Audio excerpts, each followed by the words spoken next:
I will do a presentation now which is more at the infrastructure level of future internet as in comparison to the previous one, which was really the sector, the application level.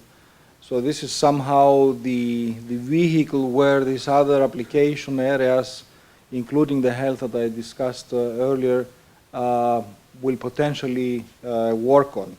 Now, one of the most difficult questions is always to answer for us, at least in the research and experimental research especially, is why do we actually need these experimental infrastructures? Is there something special about these? Is there something that we can actually not do on the open internet? If we look at how much innovation is actually generated just on the plain internet, what is really the difference in experimental infrastructures? Now, in some areas, it's a bit easier to answer when it comes to experimenting with new protocols, for example, with new air interfaces for mobile and wireless systems and so on. But it is not really so obvious when it comes to the layers above that. I mean, if you change the routing protocol, well, you can really not do it on the open internet. You need somehow an experimental network where you can actually do that. So that's easier there to answer than for other cases. Now, in our case here, we have in fact this problem, and say how do we actually justify that we use experimental infrastructures to do things that well, probably can be done on the open internet as well. Now, one of the justifications here for us is currently that the technology as such is available and can be used, but what is not clear is how the business models behind look like and how these value chains look like when we think about new markets that are generated basically almost daily, if you like, on innovation on the open internet. So can we in fact try to find ways to experiment actually with these business models? And here I'm talking about what I call a pilot, where we want to find out how a service works, how an application works, and not only by its functionality, but also what is its impact with respect to the anticipated benefit or added value to the end customer, to the anticipated end customer. So basically taking into account also the business side of the whole, well, the whole value chain, in order to be able, perhaps, not always probably, to make a statement about whether it makes sense to deploy certain services in a certain way or even in different ways. So this is why we started now in this basically the same program I'm talking about here, the Future Internet PVP, to look at existing infrastructures that are basically technology, and lots of millions of euros or other currency previously in Europe has been invested in these infrastructures, and let's see how we could actually take them at a level where they are usable for experimentation, not only on the technical side, so on the technology, scientific side, but also on the business side, and probably also going into societal things as well. So this is also a project, as I said, I'm talking about. It's called XIFI. And by the way, I need to correct something. I'm not the coordinator of XIFI. I'm involved in XIFI with a big share, but the coordinator is Mauricio Cecchi from Telecom Italia. Right. So here, since all these infrastructures that currently exist all around Europe, in many regions, in many cities, in many areas, they have been built with different objectives in mind, which means that they are heterogeneous by nature. Not only how they actually offer their services to the applications, but also how they connect their users. I mean, there are, of course, network or experimental infrastructures that are mainly focused on providing wireless and mobile services. Others are on optical. Others are having many different ideas in mind. Many of them, in fact, are connecting the physical world, so they are how did you call that, Louis? IoTized? So they are IoTized and connect really deployments of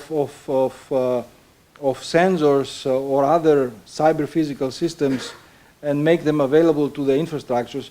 So how can we take all this heterogeneity and bring this up to a level where we can actually deploy then applications that somehow take benefit of common capabilities of these infrastructures?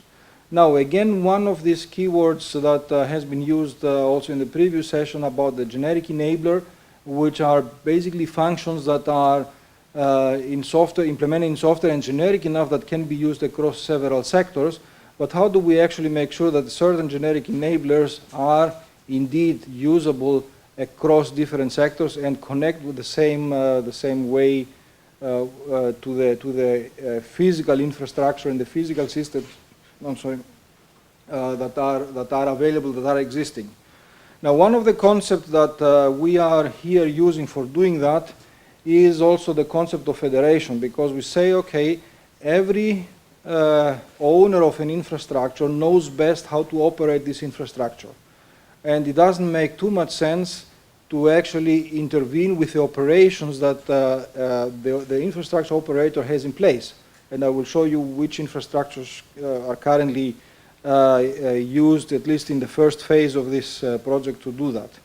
Now, what we do there is we introduce additional capacity, I mean basically computing capacity and communication capacity that again is available, but it is then reserved for this purpose to basically host this platform that comes from the FIWARE project, and which exposes interfaces that are commonly basically agreed through this work in this project and made available to the sector applications.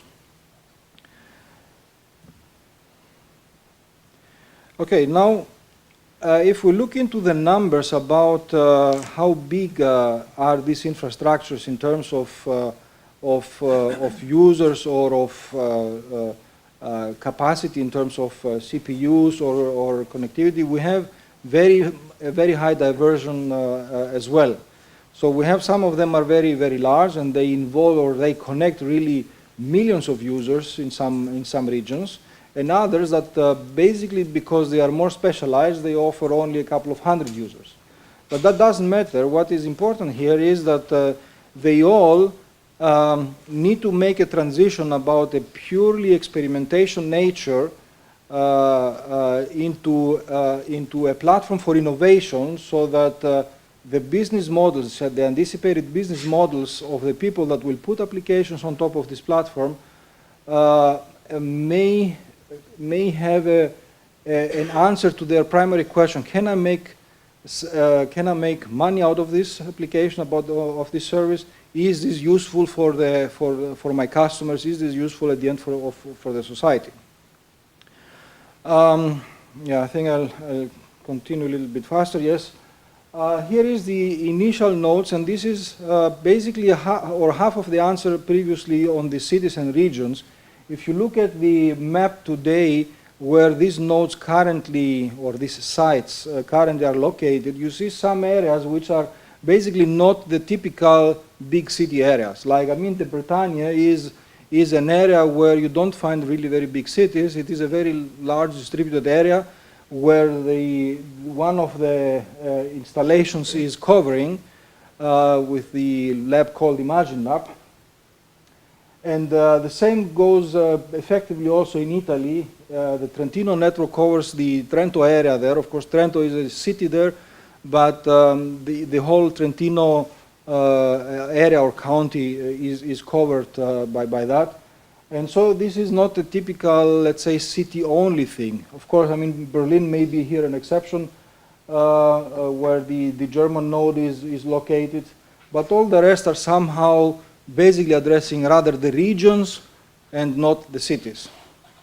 So that these 5 nodes here are, if you like, the initial deployment, whereas deployment is perhaps the false word here, because these infrastructures existed before.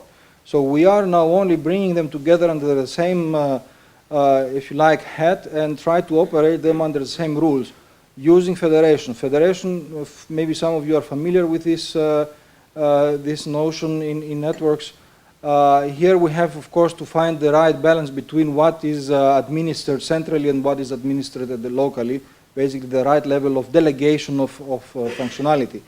But while doing that, one thing we discovered, there is a serious issue that in the telecoms industry sort of known, which is related to the shared use of infrastructure.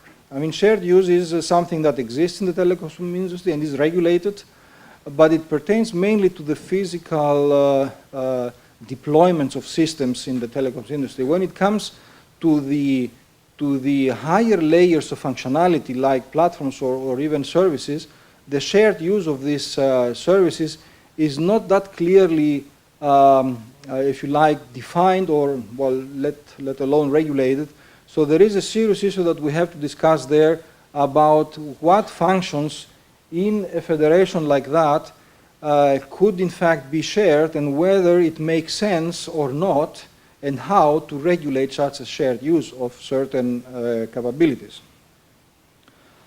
Well, I'm deviating a lot from the slides. I don't know. This is some more technical slides which tries to illustrate a little bit the where we position now this functionality that we believe is important to be available. So some functionality between the actual infrastructures down here and the existing platform functionality is being delivered by, for example, Figuware, the core platform project in the FIPPP, or even other platforms that come from other usage areas and trials. So we see that there is some functionality at this layer between, and which makes exactly this what I said, that is the right point where we choose the right delegation of functionality either to the infrastructure, so the local infrastructure, or to the federation above. Well, again, this tries a little bit to give the timeline about the activities in these projects. One important focus is that when we know how to manage these 5 nodes, we plan to expand this network into, well, at least another 10 nodes across Europe, and there will be, so this project will do an open call to attract additional infrastructures, experimental infrastructures, which would like to join in fact, and well, of course, enter into agreements to also offer their infrastructure for applications and services. Of course, they have to commit to implement some of the functionalities that bring all this infrastructure at the same level of functionality towards the applications. I think I'll leave it like that. I believe I exhausted my 10 minutes. I have a couple of contacts here as well. Feel free to browse through the site or contact the project through the contacts there. Thank you.